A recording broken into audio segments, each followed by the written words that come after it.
একেবারে দেশি বকনার নতুন অবস্থায় দেশি ষাঁড়ের বীজ 12 নম্বর বুলের, এটা গভর্নমেন্টের আমাদের সরকারি কৃত্রিম প্রজনন কেন্দ্র সাভার ঢাকার উৎপাদিত 12 নম্বর সিরিয়াল ষাঁড়ের একটু প্রথম বাছুর দেখাবো। নতুন বকনা বাছুর। এই যে সেই বকনা বাছুরটি, এর বয়স 8 মাস। চমৎকার, আশা করা যায় এটা 1 বছর ভিতরে ডাক নেবে।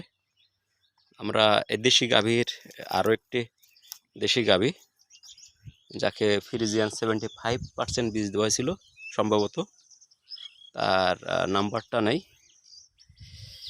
আমরা দুইটা গাভীকে এখনই বীজ দিলাম, গত বছর বীজ দেওয়া ছিল, তো সেই গরুটা একবারে হিটে আইছে।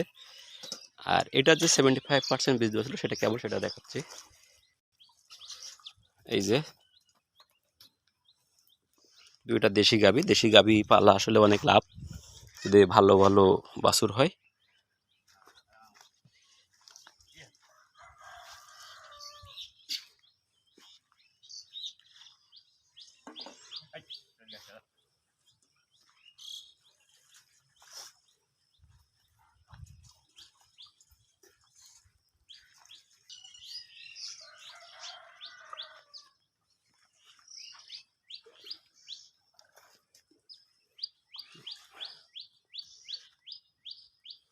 একেবারে দেশি বাছুর কিন্তু 75 বাছুরের মতনই বেড়েছে।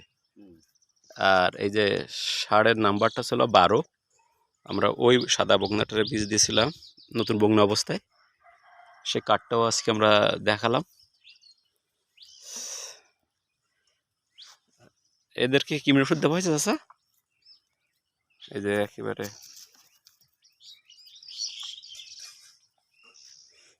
গরুকে এরকম উন্মুক্ত জায়গার সাইডে আপনি আরো এরকম 2-3টা গাভী বানাতে পারেন, বুঝতে পেরেছেন? তাহলে চমৎকার। এই যে বকনাটা বাছুরটা রেখে দেবেন, তাহলে এদের ভালো একটা গাভী বানাবেন।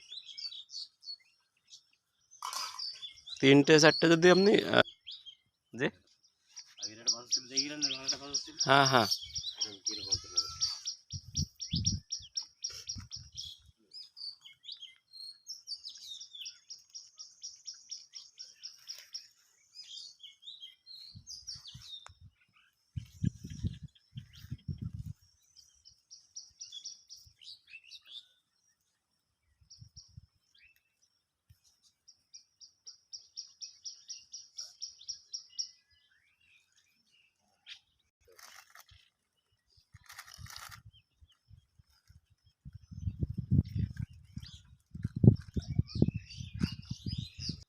বিষ নেবেন, বাছুর হবে ছোট, গরু পেটে থাকবে ছোট, বাইরে বড় হবে।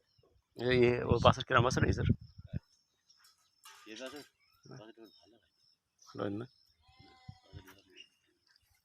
বলতে মানে ছোট বাছুর ছোট হয়। খাওয়া দাওয়া, তারপরে এই যে বাছুরটা হয়েছে দুধ নিচ্ছেন না, এর কারণে বাছুরগুলো তো ভালো।